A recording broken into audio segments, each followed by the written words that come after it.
এই মুহূর্তে আমি দাঁড়িয়ে রয়েছি নিউ দিল্লি রেলওয়ে স্টেশনে প্ল্যাটফর্ম নম্বর 14 এবং 15 মাঝখানে, সেই সিঁড়িটা যেখানে কাল রাত্রিরে এই ট্র্যাজিক ঘটনাটা, যেখানে লোকেরা স্ট্যাম্পিডে সাফোকেশন হয়ে মারা গেছেন। এই জায়গাটা এত ভিড়, লোকেরা এক প্ল্যাটফর্ম থেকে আরেক প্ল্যাটফর্মে মাঝখানে যাওয়ার চেষ্টা করতে গিয়ে ভিড় কন্ট্রোল না করতে গিয়ে পুরো ব্যাপারটা একটা আনফর্চুনেট ট্র্যাজেডি হয়ে গেছে।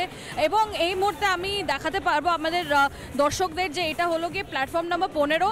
এইখানটায় এই জায়গাটাতেই ভীষণ ভিড় চলে এসেছিল, কারণ দুটো ট্রেন ডিলে হয়ে গেছিলো কালকে। এবং ওইদিকে আমরা আবার ওইদিকে চলে যাব যেদিকে প্ল্যাটফর্ম নাম্বার 14 রয়েছে।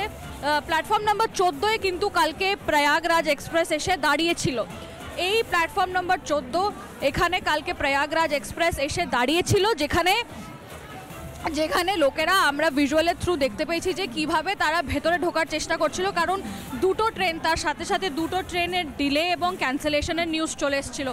একদিকে যদি আমরা দেখি যে নর্দার্ন রেলওয়েজের যে ডিরেক্টর রয়েছে তাদের কথোপকথন এটাই যে কোনো ট্রেন ক্যান্সেল হয়নি, আর এখানে ভীষণ ভিড় হয়েছিল এবং তাদের জন্য 4টে স্পেশাল ট্রেন চালানো হয়েছিল। কিন্তু যদি আমরা সিপিআরও নর্দার্ন রেলওয়েজের কথা দেখি, তারা বলেছে যে কিছু ট্রেনস যেটা ছিল সে ক্যান্সেল করা হয়েছে এবং কিছু ট্রেনস ডিলে করা হয়েছে, যার জন্যে এখানে ভিড় হয়ে গেছিলো। আর ভিড়টা কাবু না করাতে, ভিড়টা কন্ট্রোল না করাতে এই ট্র্যাজিক ইনসিডেন্ট, যেখানে প্রায় 18 জনের মৃত্যু হয়ে গিয়ে থাকে। আমরা সেই প্ল্যাটফর্মেই দাঁড়িয়ে আছি যেখানে কালকে রাত 9টা, প্রায় 9টার দিকে পুরো ব্যাপারটা এখানে যেটা আমরা দেখতে পেয়েছিলাম যে ভীষণ ভিড় আনকন্ট্রোলেবল হয়ে গেছিলো। একজন একের ওপরে এক, সবাই ওই স্টেয়ারকেসের ওপর দিয়ে যাওয়ার চেষ্টা করছিল, তাতেই পুরো স্ট্যাম্পিড লাইক সিচুয়েশন হয়ে গিয়ে 18 লোকের মৃত্যু হয়ে যায়।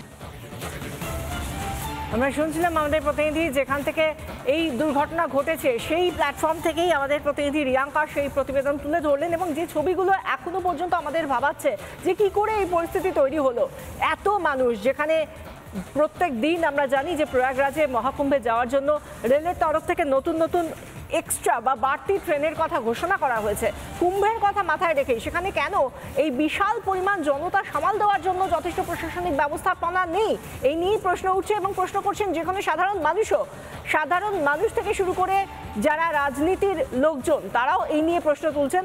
এই নিয়ে কি বলছেন বিকাশ রঞ্জন ভট্টাচার্য, অগ্নিমিত্রা পল এবং সজল ঘোষ, শুনুন। বেশ কয়েকদিন ধরে ধারাবাহিকভাবে গত 3 মাস ধরে কেন্দ্রীয় এবং যোগী সরকারের পয়সা খরচা করে ব্যাপক বিজ্ঞাপন করেছে, কুম্ভ করে যেন কুম্ভ হয়ে গেলে মানুষ মুক্ত হয়ে যাবেন।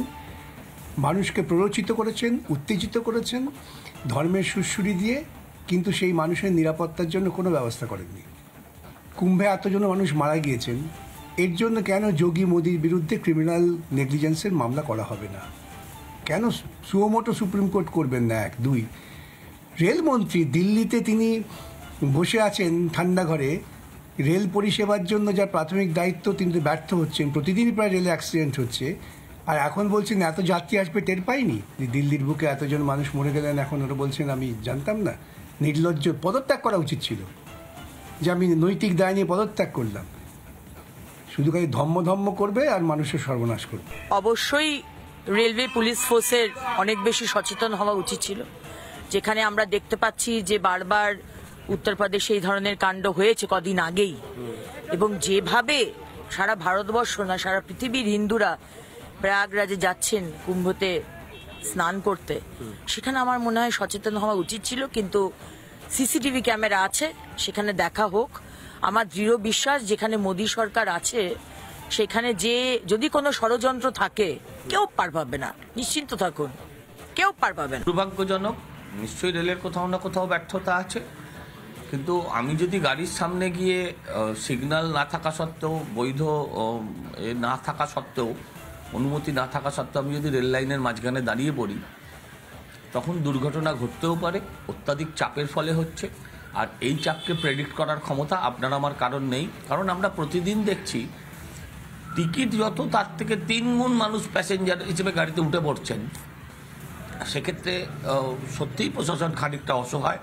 আমি মানুষের কাছে আবেদন করব যে আপনারা প্রশাসনের সাথে কোঅপারেট করুন। তার জন্য মানুষ এত বেশি পাগলামো করছে, তাতে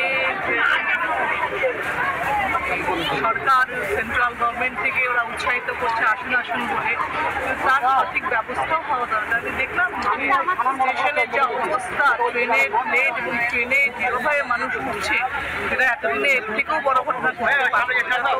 যেটা ঘটেছে এটা মানে আমি রিলিজ স্টেশন দেখেছি, এর থেকে বেশি ঘটনা ঘটার কথা ছিল। মানে যেভাবে মানুষ ট্রেনে উঠছে আর যেভাবে মানুষ বিশৃঙ্খলতার মধ্যে পড়ে যাচ্ছে। নানা ধরনের কন্টেন্ট দেখার জন্য লাইক করুন, শেয়ার করুন আমাদের ফেসবুক পেজ, সাবস্ক্রাইব করুন আমাদের ইউটিউব চ্যানেল। পাশাপাশি অন্যান্য ব্রেকিং নিউজের জন্য অবশ্যই চোখ রাখুন রিপাবলিক বাংলায়।